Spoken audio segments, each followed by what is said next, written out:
बिस्मिल्लाहिर्रहमानिर्रहीम।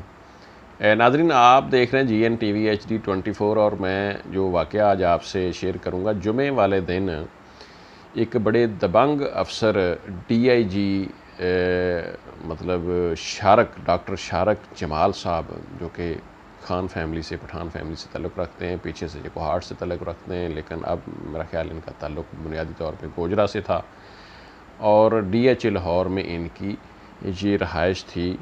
अब जब इनकी मौत वाक़या हुई है, इनकी मौत बड़ी एक पुरस्रार मौत है और बहुत सारे मामलात ऐसे हैं जो कि इस मौत को मज़ीद शक में डाल रहे हैं कि ये मौत नहीं है बल्कि ये कत्ल भी हो सकता है। लेकिन नाज़रीन, इसके हवाले से जो भी अब तक की मालूमात हैं वो मैं आपसे शेयर करता हूँ। नए आने वाले दोस्त हमारे चैनल को लाजमी सब्सक्राइब कर लें। नाज़रीन, इमरान खान के दौर में ये बंदा मतलब नुमाया रहा और इसने बड़ा मतलब काम किया, मेरिट के ऊपर काम करने के हवाले से इसका एक नाम था। बताया जाता है कि 2 किताबों का ये शख्स मुसन्नफ़ भी है, इसने लिखी हैं। ज़ाहिर है पढ़ा लिखा शख्स है, DIG के ओहदे पर पहुंच जाना कोई आम सी बात नहीं है। नाज़रीन, ये क्रेडिबल बंदा भी कहा जा रहा है, समझा जा रहा है और वाक़यातन क्योंकि इसने बड़े बड़े जो मामलात हैं, मुकदमात हैं, उनको इन्वेस्टिगेट किया और DIG के ओहदे पर मुख्तलिफ़ रेलवे के हवाले से, मतलब ट्रैफ़िक के हवाले से बहुत सारे मतलब मुख्तलिफ़ ओहदों पर ये DIG साहब रह चुके हैं। जुमे वाले दिन DH लाहौर में इनकी एक निजी फ़्लाइट, यानी बताया जाता है कि शायद इनका अपना है या रेंट पे, जैसा भी था, क्योंकि इनकी अपनी जो बीवी है उससे इनकी अलहदगी हो चुकी है और इनके जो ससुराल थे साबिका, पहले वो इचरा के रहने वाले थे। नाज़रीन, इनकी जो मौत वाक़या जब हुई है तो बताया जाता है कि इनके साथ एक ख़ातून थी, कोई ख़ातून जो है उसका नाम भी सामने आया है, हमने क्या लेना है, आपने सुन भी लिया होगा। ख़ातून इनके साथ थी, लेकिन उसमें एक बड़ी अजीब चीज़ सामने आई है कि ख़ातून ये कहती है कि जब इनकी तबीयत ख़राब हुई और तबीयत ख़राब होने से पहले इन्होंने कोई ममनुआ अद्वियात का इस्तेमाल किया। कुछ लोग ये कह रहे हैं कि ये कोई मतलब सेक्सुअल किस्म की अद्वियात थी और मतलब वो उनके, मैं आपको आगे जाके बताता हूँ कि उनके नुकसानात भी होते हैं, क्योंकि ऐसे हमने बहुत सारे नॉर्मल केसेस देखे।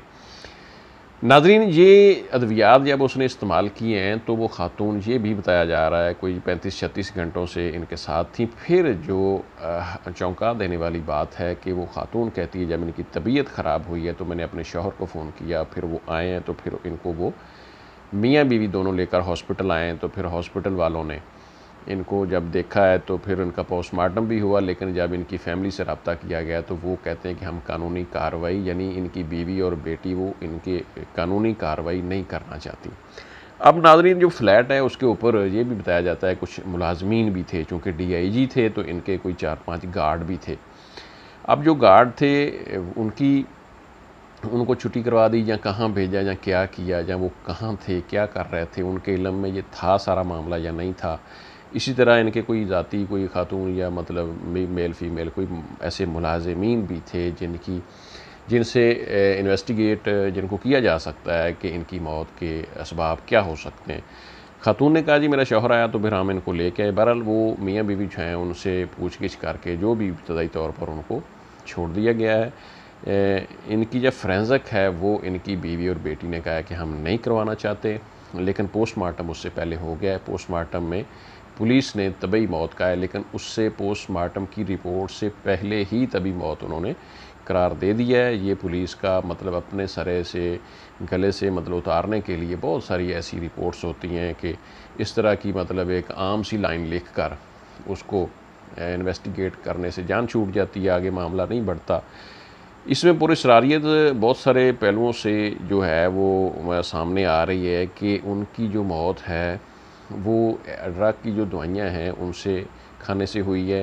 वो रेगुलर ऐसी अद्वियात इसका इस्तेमाल करते थे, उनके गर्दों पे या मतलब मैदे पे इसके क्या असरात थे, ये बहुत सारी चीज़ें हैं। ये ख़ातून साथ क्या कर रही थी, इनके उनके साथ कैसे ताल्लुकात थे। हम गलत का तो नहीं कहते, क्योंकि किसी के ऊपर भी ऐसा इल्ज़ाम लगाना हम मुनासिब नहीं समझते। किसी के किरदार पे बात करना, हर बंदा अपने ज़ाती तौर पर जो किरदार का मालिक है वो तो खुद है, उसका जवाबदेह खुद है।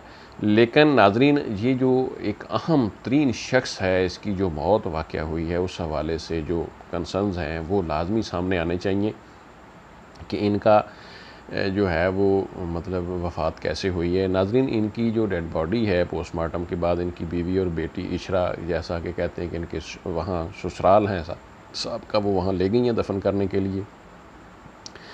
मज़ीद जो इन्वेस्टिगेशन है वो कैसे होती है नहीं होती, वो भी मामला आपके सामने लाएंगे। लेकिन मैं जो अहम बात, मैंने बहुत सारे लोग, क्योंकि हम क्राइम स्टोरी करते हैं, हम ऐसे वाक़यात को देखते हैं, बहुत सारे जो 50 प्लस या राउंड अबाउट 50 लोग जो हैं या इससे ज़्यादा के लोग हैं, शादीशुदा हैं बाकायदा। मैं किसी पे इल्ज़ाम नहीं लगा रहा, जो मैंने हमारे सामने चीज़ें आई हैं, हमने डॉक्टरों से फिर वो मामलात को डिस्कस किया कि पाकिस्तान में मर्दाना कमज़ोरी के बहुत सारे मसाइल हैं। लोग मतलब ऐसी अद्वियात गैर मयारी किस्म की अताइयों से या मेडिकल स्टोरों से ऐसी गैर मयारी सेक्सुअल अद्वियात जो हैं वो लेते हैं और उन अद्वियात को फिर इस्तेमाल करते हैं, जिसका गुर्दों के ऊपर मैदा जिगर या मतलब मेडिकली जिसके बहुत सारे बड़े बड़े नुकसानात होते हैं।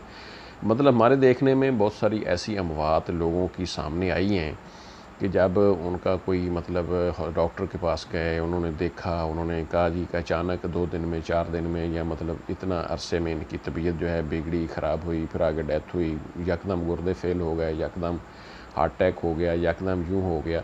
तो इस तरह की चीज़ें आई हैं सामने। तो ऐसी जो गलत मलत किस्म की अद्वियात हैं उनके असरात तो हैं, लेकिन ये कोई इस तरह के मातड़, अनपढ़ या कोई लो लेवल के शख्स नहीं थे। ये एक बहुत बड़े अफसर थे, उनकी अर्निंग पैसा उनके पास था, उन्होंने कोई मतलब खुदा न खास्ता कोई ऐसी घटिया किस्म की कोई मेडिसिन तो लेनी नहीं थी। तो इसलिए इस वाक़े के हवाले से लाज़मी तौर पर ये मामला सामने आना चाहिए। बेशक क्योंकि ये पुलिस के एक बहुत बड़े अफसर हैं, इसको पब्लिक ना भी किया जाए, लेकिन उनकी जो फैमिली है वो नहीं भी कार्रवाई करवाना चाहती, तो महकमाना तौर पर पुलिस अपने इस बड़े अफसर की मौत के हवाले से ज़रूर इंक्वायरी करे और मामलात को सामने लाए, ताकि ऐसे क्रेडिबल शख्स जो हैं, ऐसे अच्छे लोग जो हैं जिनका एक नाम है महकमे में, उनकी मौत के हवाले से जो मतलब ये इस तरह के जो लोगों के ज़हनों में मतलब जो बातें हैं कि ये बड़े अच्छे शख्स थे और उनके ऊपर एक इल्ज़ाम से कह लें अब तक आ रहा है कि शायद उस खातून के साथ उनके ताल्लुकात थे, या में भी उन्होंने ये जो गलत दवाई इस्तेमाल की, ममनुआ अद्वियात, ये उस खातून ने भी बताया कि उन्होंने ममनुआ अद्वियात का इस्तेमाल किया था। तो ये अभी तक हम यही कहेंगे कि उनके ऊपर एक इल्ज़ाम आ रहा है, लेकिन अगर ऐसा नहीं था तो फिर से इल्ज़ाम जो है इसको भी मिटना चाहिए। ये इन्वेस्टिगेशन के बाद ही मुमकिन होगा। लेकिन ये इंतहाई मतलब जो सवालात हैं इंतहाई लेवल के हैं, जिस तरह एक बंदे के किरदार के ऊपर ऐसी बातें आती हैं तो वो नाकाबिले बर्दाश्त होती हैं। इस तरह के ये सवालात हैं, इस तरह के ये इल्ज़ामात हैं, इनको ज़रूर सामने आना चाहिए। मज़ीद अपडेट तक इजाज़त दें। अल्लाह हाफ़िज़।